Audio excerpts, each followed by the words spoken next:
Hey, what's going on, everybody? It's Nick from Rightly Dividing the Word of Truth. And I just got done watching a debate between Radar Apologetics, aka Rabbi Eduardo, and a Unitarian by the name of Andrew Griffin, I believe. And it was one-sided affair. Radar won it hands down. As far as Unitarians go, this gentleman, Andrew, not a good representative at all. You know, you could have sent in Anthony Buzzard, you could have sent in Carlos Xavier, you could have sent, I mean, I think they all have terrible arguments, but this guy's arguments were especially terrible. The way he conducted himself during the debate was especially terrible. And I just really didn't think he was up to the task. But I want to take this as an opportunity just to talk about my thoughts on debate in general. So I watch a lot of debates, formal, moderated debates, informal discussions, big panels with people just sharing ideas back and forth. I'm into all of that. I used to engage in some of it myself, especially back and forth in AOL chat rooms back in the day. And I've engaged in some formal written debates. And just for the record, I prefer a formal written debate to a live debate. Here's why. The reality is, you come in to watch a debate, you already believe one thing or another. And you're usually going to side with the person who's espousing the position that you already believe. So when it's all said and done, you're going to say the person who holds your position won, right? So nobody's mind has changed. Now, every now and again, somebody wanders in who they're not familiar with the subject, and maybe they could be swayed one way or the other. Great. So debate for them. But here's the issue.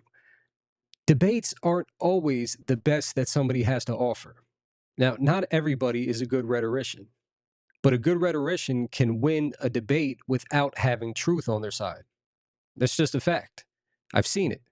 Many years ago, there was a pastor named Gene Cook. I believe he was Reformed, maybe a Reformed Baptist, or maybe just a Baptist with Reformed leanings. I don't recall. But he debated David K. Bernard, who was the bigwig with the United Pentecostal Church International. He's a Oneness Pentecostal. I believe he's the superintendent of the church today. But David K. Bernard went in there with heresy on his side, and he won the debate. Why? Because he went in confident, he was a better speaker, he was well prepared, he had an answer for all of Gene Cook's questions, and he presented himself as one who was eminently confident in his position. Gene Cook, on the other hand, went in with truth, but he kind of stumbled a little bit. His arguments weren't the best. He relied on, maybe some older argumentation that Bernard was ready for. He just didn't seem as well prepared, as confident, and he wasn't as good a speaker. So what does that tell us? It tells us that winning a debate doesn't mean that you're right. It doesn't mean that you have truth on your side. It means that you can play the game, you could speak better, you can act the part, and you can convince people that you're right. What I think a written debate has over a formal debate is that you have time to think, to marinate, to examine, to study, to respond, and you can present your best. Everyone's not quick on their feet. Everyone's not ready to address everything that gets thrown their way, no matter how much debate prep you do.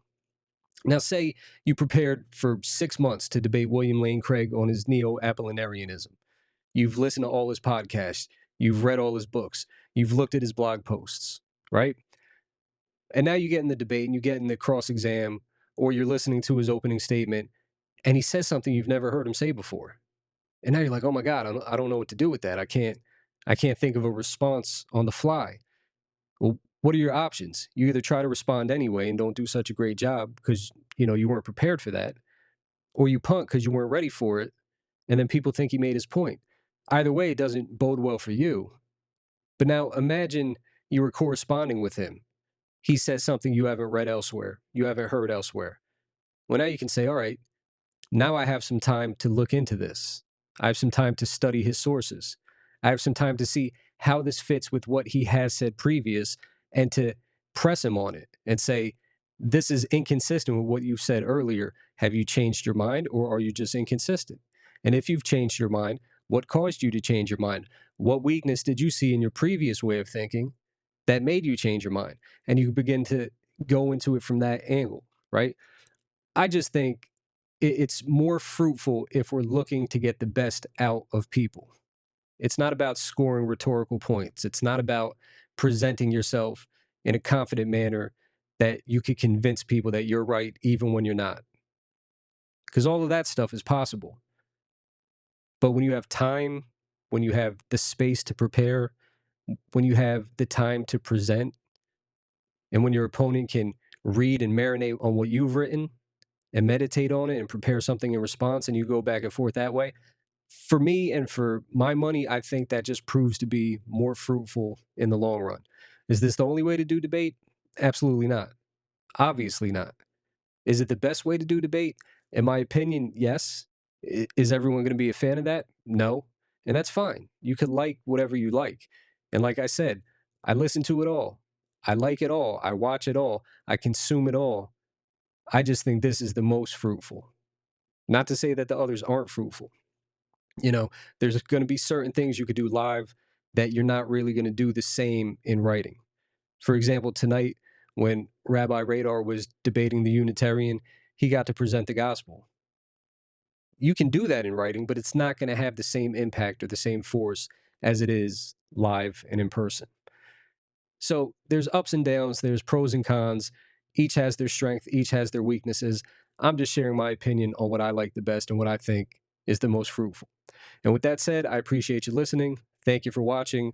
Like, share, subscribe, and I'll catch you in the next video. God bless.